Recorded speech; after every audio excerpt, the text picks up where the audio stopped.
Para comemorar meus 7 anos como nômade digital, queria compartilhar com você as 10 perguntas que mais me fazem sobre a minha vida de nômade. Eu sou Fernando Canares, sou nômade digital desde 2015, ou seja, estou completando 7 anos hoje como nômade digital. Já passei por algumas dezenas de países. Posso te falar que pelo menos uns 700 mil quilômetros voando ao redor do mundo, centenas de voos. E aqui estou. E diferente de outros anos, vou comemorar meu aniversário de nomadismo no Brasil. Um dos motivos pelos quais eu voltei para o Brasil é para tentar resolver algumas questões de saúde. Então isso fez com que eu tivesse que antecipar o meu retorno para o Brasil. E aqui estou, então comemorando, mas sim com toda a alegria, com toda a paixão ainda de ser nômade, já contando os dias para voltar para a estrada, já com passagem comprada e próximos destinos já planejados. E quem diria que essa jornada que começou há 7 anos iria chegar tão longe? Lá no início eu achei que isso ia durar 1, 2, 3 anos no máximo e que eu ia me cansar de viajar. Que nada.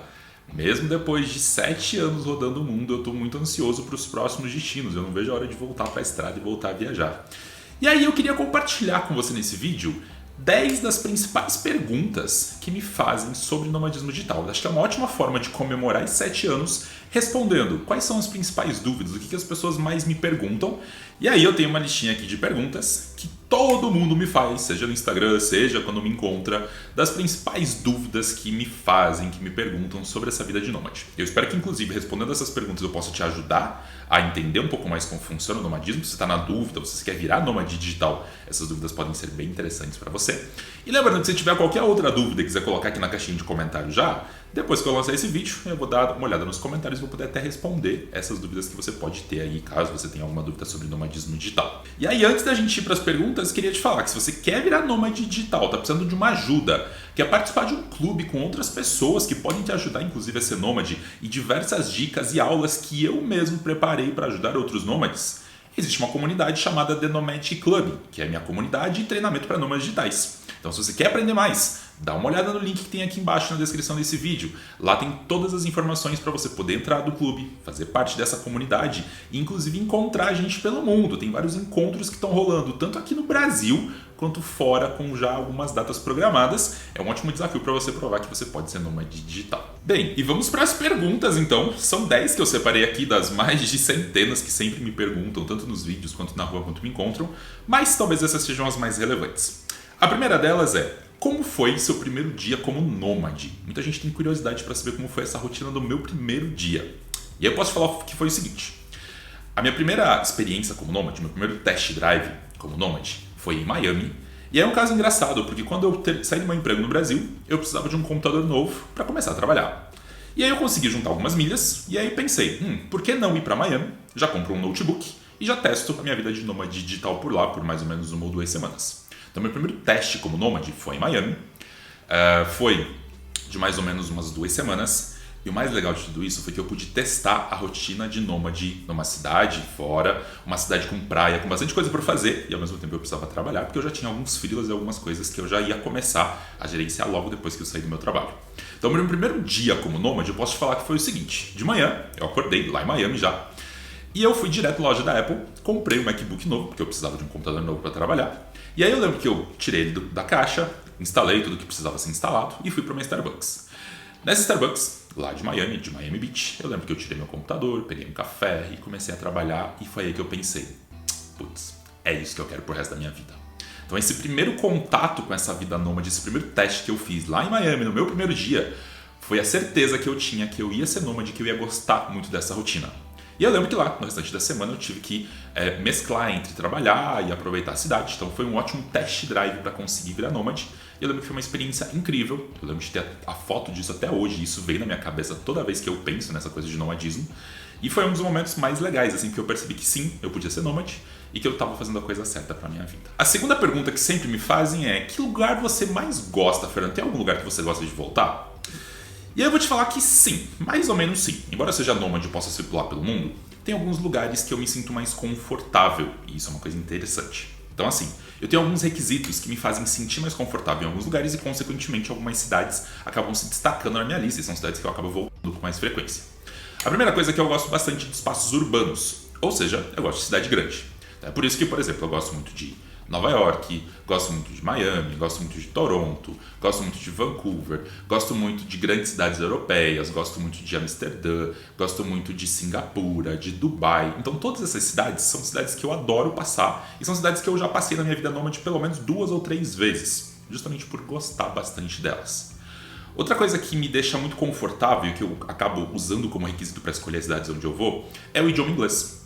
Então, embora eu vá para várias cidades, já fui para o Japão, já fui para o Vietnã, já fui para a Turquia, eu sempre gosto de voltar com mais frequência para cidades que falam inglês, justamente porque eu me sinto mais confortável falando inglês nesses lugares. Então, isso acaba sendo um dos requisitos muitas vezes para eu voltar para esses lugares. Então, assim, existe sim um shortlist de cidades que eu acho mais interessantes, e essa é uma coisa que eu respondo para muita gente. Tipo, quando as pessoas perguntam quando eu vou parar, alguma coisa assim, eu digo que o nomadismo é um ótimo test drive, que eu tô vendo todas as cidades, todas as oportunidades do mundo, e provavelmente quando eu resolver parar, eu vou escolher uma dessas cidades. Então, por enquanto, eu tô circulando por todas as cidades para ver todas as opções. E no meu shortlist é isso que eu acabei de falar. Então tem Nova York, tem Singapura, tem Dubai, tem Amsterdã, tem várias dessas cidades que preferencialmente vão falar inglês e que são cidades muito legais. E que ao mesmo tempo são cidades que têm bastante coisa natural próximo. Então uma das cidades que eu mais gosto, por exemplo, é Auckland, na Nova Zelândia. E Auckland é uma cidade urbana, fala inglês, mas ao mesmo tempo você está a 30, 40, 50 minutos de belezas naturais incríveis. Então isso é uma coisa que me atrai muito e são esses tipos de cidade que me atraem bastante para ficar voltando de tempos em tempos para me sentir um pouco mais confortável nessa vida nômade. Terceira pergunta, e muita gente já deve ter visto alguma coisa sobre mim na internet, é: Fernando, você só tem uma mala realmente? Você só viaja com uma mala? E eu vou te falar que mais ou menos. Então funciona assim. Eu hoje tenho uma mala amarela da The North Face, que tem aproximadamente 95 litros. É a mala G da North Face, se você quiser saber. E essa mala suporta carregar mais ou menos 23 quilos, que é o que eu consigo carregar e despachar, inclusive, quando eu vou pegar viagens de avião. Além disso, eu tenho uma mochila, então essa mochila de costas eu acabo carregando todos os meus eletrônicos, e aí eu tenho vários eletrônicos, inclusive eu tenho tido vários problemas ultimamente, porque como eu carrego muito eletrônico, geralmente o raio-x tem começado a me barrar e perguntar tudo que eu carrego, porque eu acabo carregando notebook, tablet, LEDs, tripé, enfim, todo equipamento de filmagem que eu uso, e isso acaba chamando um pouco mais a atenção no raio-x, então acaba sendo até um pouquinho chato, mas enfim, tenho isso. E aí na minha mala de 23 quilos, que tem vídeo inclusive aqui no canal sobre isso, eu carrego várias coisas além de roupa, eu tenho vários utensílios de cozinha, eu tenho liquidificador, eu tenho equipamento de fazer exercício, enfim, tem várias coisas que eu carrego nessa mala. Além disso, toda vez que eu volto para o Brasil, no Brasil existem 2 malas rígidas, de mais ou menos também uns 20 e poucos quilos, e nessas malas eu guardo roupas que eu não uso com tanta frequência, e eu guardo diversos documentos, lembranças e algumas coisas que eu fui adquirindo durante as viagens. Então assim, sim, eu viajo somente com uma mala de 23 quilos e a mochila, mas no Brasil eu acabo guardando 2 malas na casa de amigos justamente para ter algumas lembranças e alguns documentos que ficam no Brasil. Eventualmente, quando eu passo para o Brasil, uma vez por ano, por exemplo, eu acabo dando uma olhada, às vezes resgatando algum documento, trocando alguma roupa que às vezes eu preciso, em questão de verão, inverno, alguma coisa assim. Então, no dia a dia, sim, eu tenho uma mala só, mas na vida eu posso te falar que minha vida se resume então a 3 malas, sendo que 2 delas ficam no Brasil, e uma mochila, onde eu carrego tudo. Então toda a minha vida se resume a exatamente isso. A quarta pergunta que sempre me fazem é: tá, e Fernando, como é que você se vira com o idioma? Como é que você faz para ir pro Japão, pra Tailândia, pra Indonésia? Como é que funciona isso? Bom, eu vou te falar que tendo um inglês relativamente bom, dá para você se comunicar em praticamente qualquer lugar do mundo. A maior parte dos países mais bizarros que eu posso te falar, que tem um idioma muito diferente, como por exemplo países árabes, ou países, por exemplo, do Sudeste Asiático, que tem um idioma completamente diferente do nosso, geralmente, pelo menos nos lugares mais turísticos, sempre vai ter uma placa em inglês, sempre vai ter uma sinalização em inglês. Geralmente nesses países eu acabo ficando em lugares mais turísticos, então acaba sendo mais fácil achar alguém que fale ou que pelo menos entenda um pouco de inglês.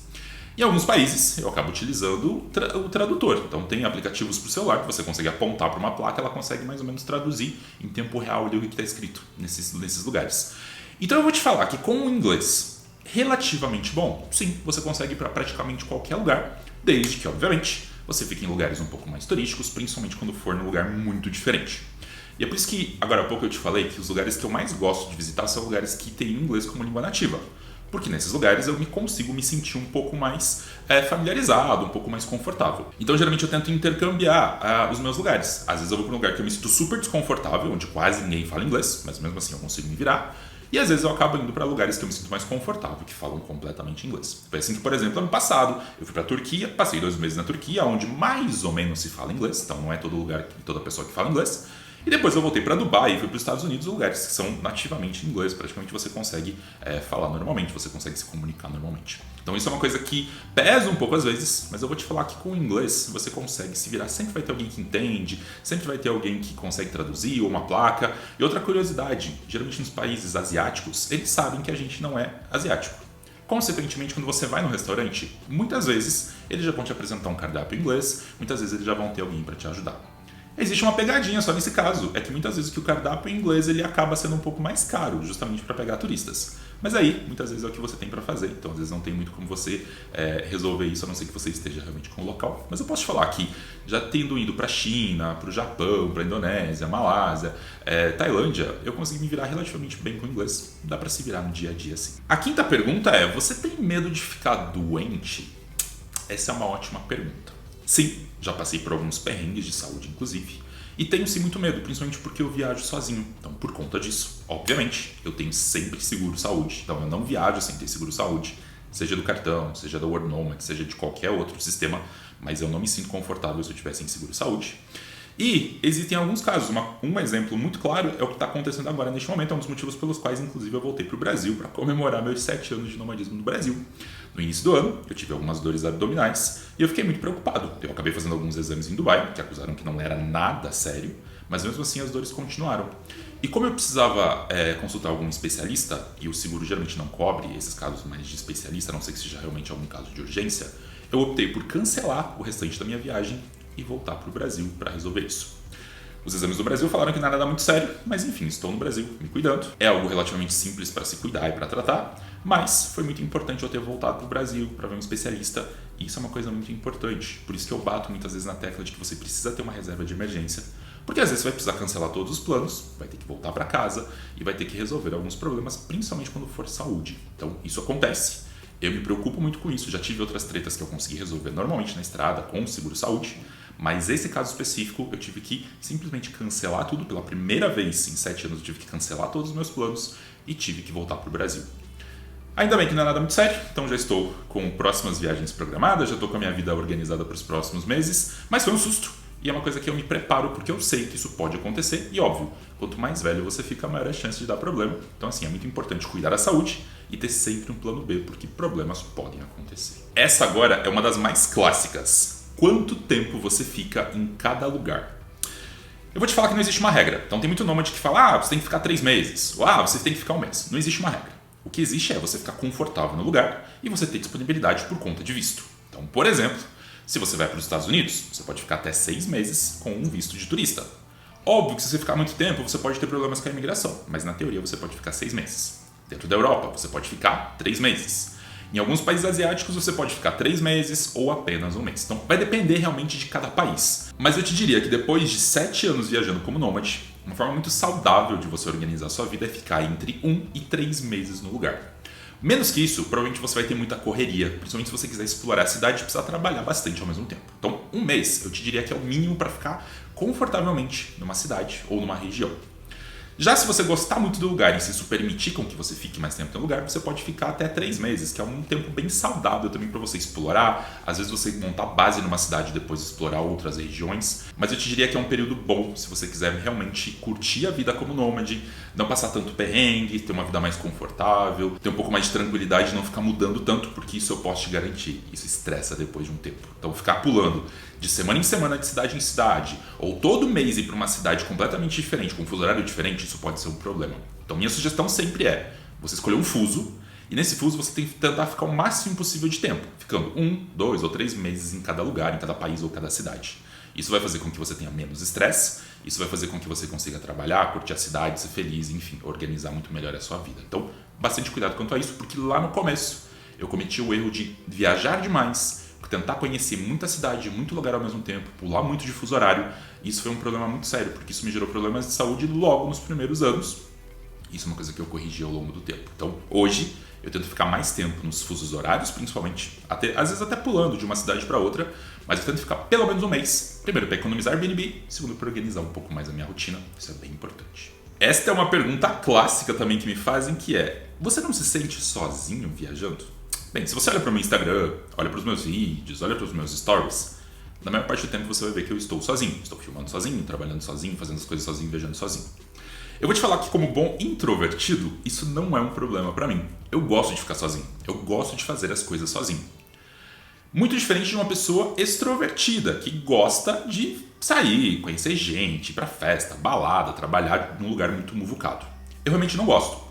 Mas eu vou te falar que se você tem essa questão de querer conhecer muita gente, trabalhar perto de muita gente, o nomadismo digital sim pode ser muito bem para você. Porque hoje existe muita coworking, existe muito café, existe muito aplicativo que você pode conhecer outras pessoas, tanto profissionalmente quanto para um relacionamento, por exemplo. E você consegue sim rodar o mundo conhecendo muita gente. Mas voltando ao meu caso, eu vou te falar que de vez em quando eu me sinto sozinho sim. Embora eu esteja viajando, converse com todo mundo pelo Instagram, encontre pessoas que eu conheço pela estrada, às vezes dá uma saudade ou dá uma vontade de fazer alguma coisa muito legal com pessoas conhecidas e às vezes eu estou num país que eu não conheço absolutamente ninguém. Então até para evitar isso, eu tento, na maior parte das vezes, tentar ir para cidades que eu conheço alguma pessoa. Então não é muito raro eu estar numa cidade ou num país que eu tenho amigos morando lá, ou que tem alguma pessoa que eu conheci no Instagram que está lá, e consequentemente eu acabo marcando de fazer algumas coisas com essas pessoas. Então, embora sim, eu goste de ficar sozinho, embora eu não tenha problema nenhum com isso, de vez em quando sim, eu me sinto um pouco sozinho, mas geralmente eu estou conversando com as pessoas pelo Instagram, pelo Facebook, e inevitavelmente eu acabo encontrando alguns amigos e alguns conhecidos nessas viagens. Então, pra mim, como um bom introvertido, isso não é um problema sério. Eu não me sinto sozinho na maior parte das vezes. Pra mim é super tranquilo continuar viajando por conta própria, até porque dificilmente alguém conseguiria seguir essa rotina muito louca em 7 anos viajando, rodando pelo mundo.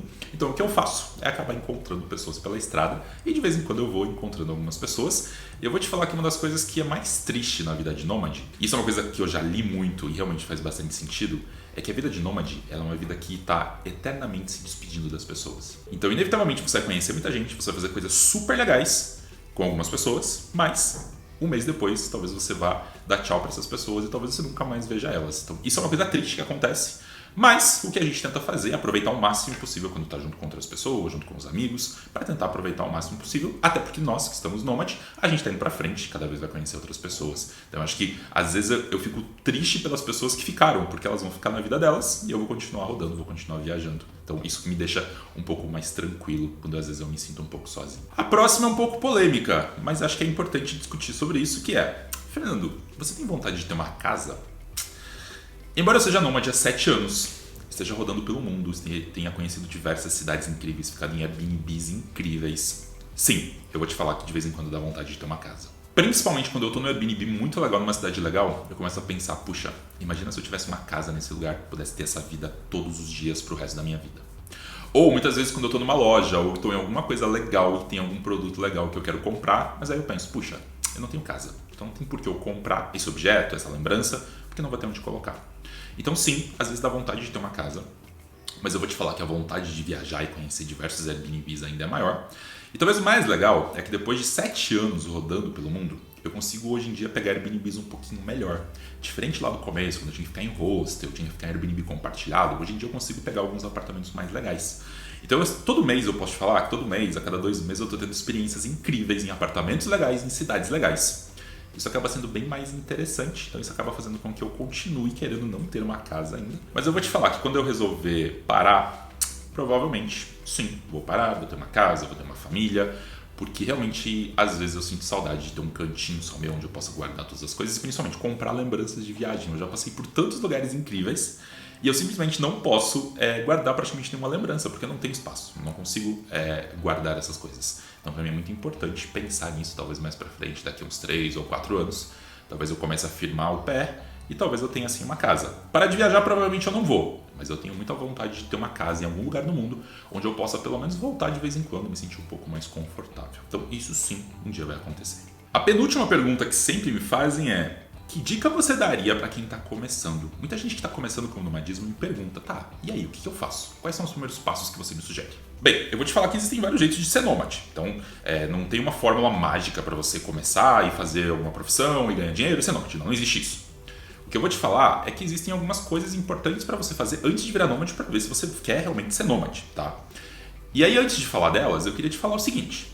Se você tem 18, 19 anos e quer virar nômade e não tem nenhuma experiência profissional, não tem nenhuma experiência de viagem internacional, eu vou te falar o seguinte. Calma, antes de você viajar, eu acho importante você pensar em ter um pouquinho de experiência, isso profissional. E também eu acho importante você ter experiência de, pelo menos, morar sozinho, morar sozinha, você ter um pouco de experiência de talvez dividir apartamento com outras pessoas, viajar com amigos, viajar com familiares para ver se você aguenta o tranco. Eu tenho conversado ultimamente com muitos jovens de 16, 17, 18 anos que querem virar nômade, mas não têm experiência alguma de vida. Eu vou falar para vocês que ser nômade é complicado. Existem várias questões psicológicas, de saúde e financeiras que muita gente não está preparado para isso. E é por isso que eu sempre que vou aconselhar alguém, eu dou 4 dicas importantes, 4 conselhos importantes. E o primeiro é, junte dinheiro. Você vai precisar de dinheiro para emergências.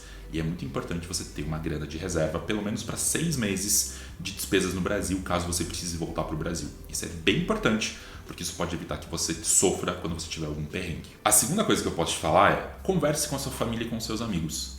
Uma coisa que eu fiz quando eu estava começando foi exatamente contar o meu plano de ser nômade para minha família, para os meus amigos e ver o que eles achavam. Para ver se eu não estava sendo a pessoa mais louca do mundo. Porque ninguém conhece melhor você do que sua família e seus amigos. Então é importante conversar com eles, ver se eles vão te dar apoio, ver se eles vão te dar suporte caso você tenha algum problema, tá? Eu sugiro muito que você troque essa ideia, converse com outros nômades, com outras pessoas que estão na estrada, para tentar entender essa questão de perrengue, essa questão de organização financeira. É muito importante você se organizar. Ser nômade não é só botar uma mochila nas costas e sair rodando o mundo. Envolve muito mais coisas e é importante você se preparar quanto a isso e principalmente conversar com outras pessoas sobre isso. Terceiro, e talvez o mais importante para você virar nômade é ter um trabalho remoto. Então assim, se você quer virar nômade, importantíssimo você já pensar em como transformar sua profissão numa profissão que possa ser feita remotamente. Ou se você ainda está estudando, se você está começando, já pensa que faculdade você vai fazer que pode fazer você poder trabalhar remotamente. Que profissão você vai poder fazer que você possa fazer na estrada com seu notebook de forma muito prática. Então é importante você pensar nisso. O nomadismo digital ele consiste em você ganhar dinheiro remotamente e poder viajar para qualquer lugar do mundo. Então se você não consegue ganhar dinheiro remotamente, talvez você não consiga viajar. Você pode ser um ótimo turista, mas o nômade digital talvez você não vá ser. E a quarta dica que eu dou, principalmente para os meus alunos do The Nomadic Club, e lá tem inclusive vários desafios, é faça test drive. Eu na minha primeira experiência como nômade digital, eu fui para Miami, fiz 2 semanas de experiência como nômade digital num país relativamente caro, que tinha praia, tinha que trabalhar, tinha que fazer um monte de coisa. Lá foi um ótimo teste drive para eu ter certeza que eu conseguia me virar como nômade. E isso é uma coisa muito importante, porque quando você lê sobre nomadismo, quando você pensa sobre nomadismo, você acha que vai ser tudo lindo e maravilhoso. Só que você só vai realmente entender quais são os seus limites, quais são os seus problemas, se você for para a estrada, se você fizer teste. Então eu no meu primeiro ano eu fiz vários testes, eu fiz 3 ou 4 viagens curtas, viajando e trabalhando para ter certeza que eu conseguia manter essa rotina de nomadismo digital. E foi aí então que eu realmente falei, puxa, agora sim eu sou nômade. Então não se preocupe e não caia no conto de que para ser nômade digital você tem que colocar uma mochila nas costas e tem que sair rodando o mundo e nunca mais voltar para o Brasil. Não, você pode muito bem começar a vida nômade fazendo alguns testes pelo próprio Brasil. Vai, testa, pega o Airbnb, fica um tempo, trabalha remoto. Se você achar que isso é para você, que isso é legal, vai escalando. Vai viajando para a América do Sul, depois vai viajando pelo mundo. E assim você vai indo, você vai rodando pelo mundo. Não tenha pressa. O importante é você se sentir confortável. Não ache que o nomadismo digital pode resolver todos os teus problemas. Muito pelo contrário, ele pode prejudicar muita coisa, principalmente psicológica e de saúde. Então é importante sim, se você quer ser nômade, faça testes. Isso é bem importante. E a última, que é a pergunta mais triste que você pode fazer para qualquer nômade é: Fernando, um dia você vai parar? E aí a minha resposta é que, obviamente que sim. Eu não me vejo sendo nômade digital com 60, 65, 70 anos. Eu me vejo sendo nômade digital pelos próximos anos. Talvez pelos próximos 3, 4, 5 anos, sim, eu me vejo rodando o mundo. Mas eu vou te falar que depois de 7 anos, eu já começo a pensar num plano de como parar daqui a alguns anos. Sim, eu quero ter uma família, eu quero ter casa, eu quero poder ter um pouco mais de tranquilidade. Embora eu não queira parar de viajar, eu quero sim ter um pouquinho mais de conforto, quero ter sim um cantinho para mim. Então eu vou te falar que a vida de nômade, ela não é uma vida para sempre. Geralmente você vai ser nômade, você vai rodar o mundo, mas geralmente você vai fazer isso por, sei lá, 3, 5, 10, 15 anos no máximo. Mais que isso eu vou te falar que o teu corpo, a tua mente, o teu bolso, eles podem começar a pesar demais. E talvez você queira sim estabelecer raízes, você queira ter uma casa, você queira parar um pouco, você queira se fixar. Então assim, sim, existe um tempo de vida para nômade digital e sim, eu penso em um momento parar, mas eu vou te falar que no momento atual o que eu mais quero é voltar para a estrada e toda vez que eu volto, inclusive para o Brasil, fico 3, 4, 5 meses às vezes, isso faz com que eu queira voltar muito rápido para a estrada. Então eu vou te falar que sim, uma hora eu penso em parar, mas ainda não é o momento, ainda eu quero sim continuar viajando bastante pelos próximos anos, mas aquilo que eu falei no início, uma hora eu vou querer ter uma casa pelo menos, eu vou querer ter um cantinho para mim, para que eu possa pelo menos ter um pouco mais de conforto, guardar minhas coisas, lembranças. Mas eu acho que parar de viajar nunca. Talvez só nomadismo digital dá uma reduzida, talvez nos próximos anos. E com isso, a gente encerra esse vídeo comemorando os 7 anos como nômade digital. Espero no próximo ano, quando completar 8, estar em algum lugar incrível e fazer um vídeo muito legal para vocês. Mas a comemoração desse ano tá aqui, no Brasil, junto com os meus amigos e principalmente junto com vários nômades que estão por aqui. Isso é uma coisa muito legal, porque o The Nomadic Club, meu clube para nômades digitais, concentra um monte de gente que tá ou já na estrada há bastante tempo, ou tá começando a rotina nômade, e muitos deles estão na mesma cidade que eu aqui. Isso é uma coisa muito legal, até porque daqui, depois, a gente tem um encontro mundial marcado na Turquia. Então, se você quiser fazer parte desse clube, quiser saber como entrar para ele, ter acesso a um monte de conteúdo, ter acesso a mim para tirar todas as suas dúvidas e a toda essa galera que está rodando pelo Brasil e pelo mundo, dá uma olhada no link que tem aqui embaixo, no The Nomadic Club, meu clube para nômades digitais. Se você quiser fazer parte dele, dá uma olhada aí, porque você pode entrar o quanto antes, ter acesso a tudo isso, inclusive poder conversar com todos nós. Se você tiver qualquer dúvida, qualquer comentário, qualquer outra pergunta sobre nomadismo digital, lembre de colocar aqui na caixinha de comentários. Espero que você tenha gostado bastante desse vídeo. Eu te espero no meu próximo vídeo e até mais.